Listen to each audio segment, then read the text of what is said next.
Galing ka magbasag no eh.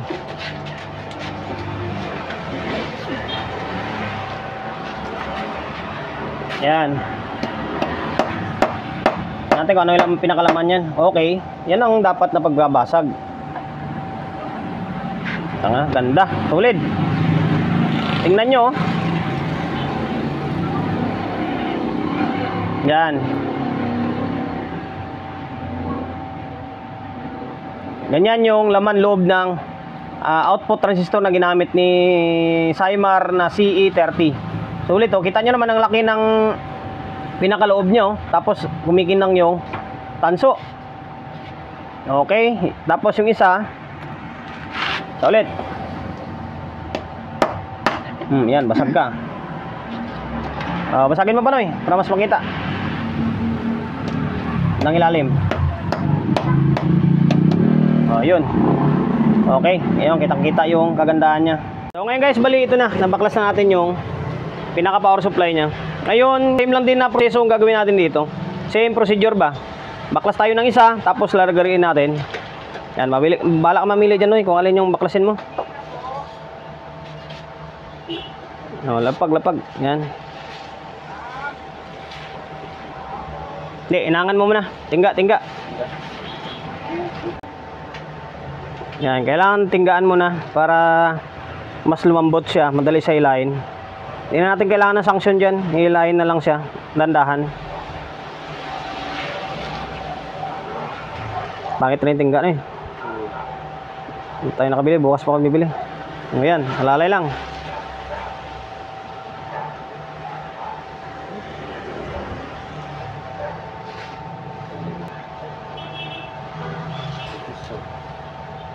Mambot na. Yan, tanggal na.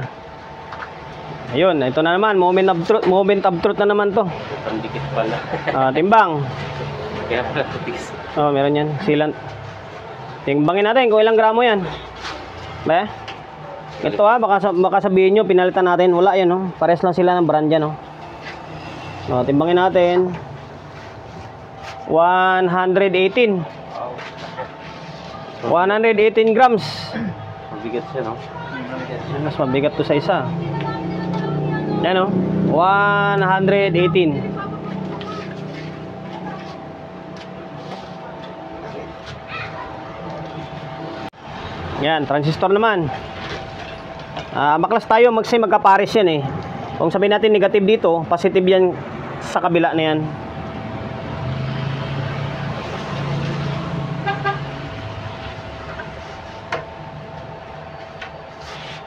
Panginang.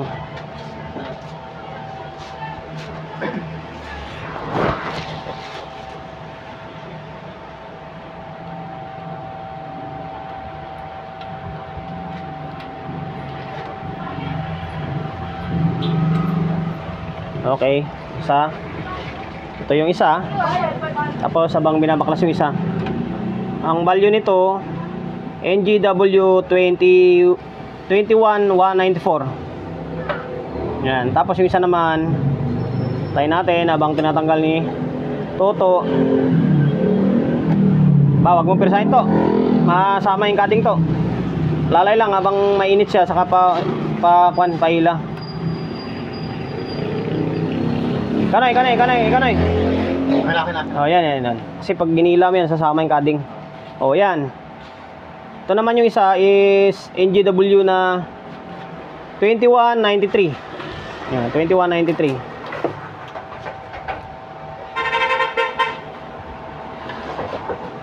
Yan, 2193. Ngayon, basagin natin siyempre. Same lang din. Procedure gagawin natin katulad sa kanina. Yan magaling ka magbasag no eh.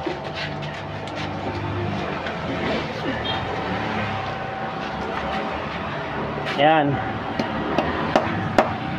Natin kung ano yung pinakalaman yan. Okay. Yan ang dapat na pagbabasag. Tanga, ganda. Tulid. Tingnan nyo.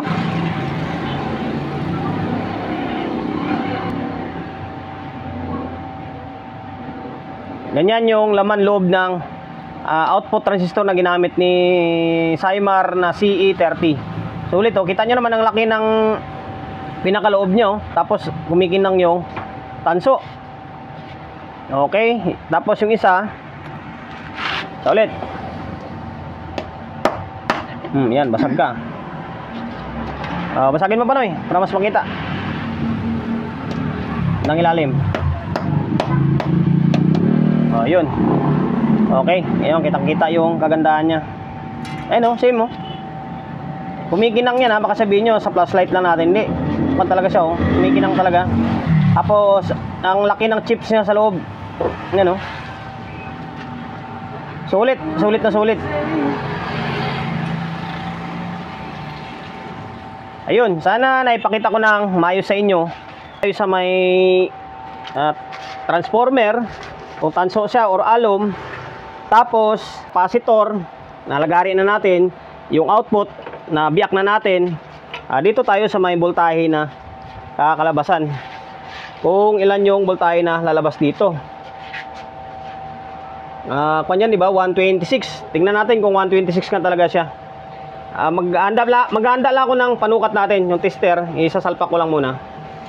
So ngayon guys, bali eto, i-actual test naman natin yung voltahe na lumalabas diyan sa may transformer. So lumabas dito is 126. 126, tapos kasunod is 62.5. Tingnan natin kung yun talaga yung lumalabas na voltage dito sa may transformer niya. Ayan, dito sa Noy. Ngayon, on ko dito, Noy. Yan. On na, umilaw. Okay, bali yung itim is ground yan, common ground.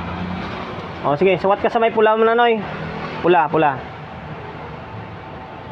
Yung 126 niya, umabot siya ng 133. 133.6 AC. Yan, yun yung pinaka high rail niya. Yung mataas ng voltahe, tapos yung mababa, yan yung blue.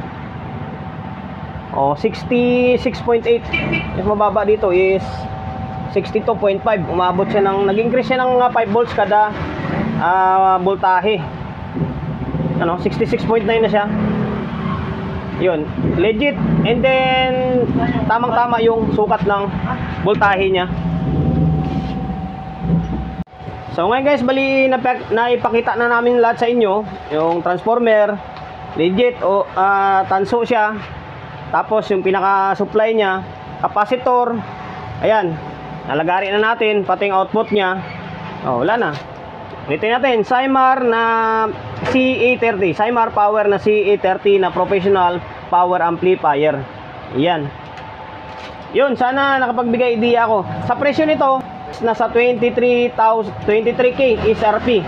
Yan, sa mga gustong umorder, pwede na lang kayo rumekta dun sa may page nila ni Sir Cymar. Or ilalagay ko na lang yung links dyan kung may mga links.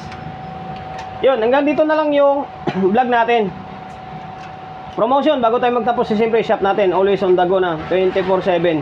Sa mga gusto magpa-prepare along sa Oyo, Quezon City, number 41, Don Julio, Gregorio Street, sa Oyo Road, sa Oyo, Quezon City.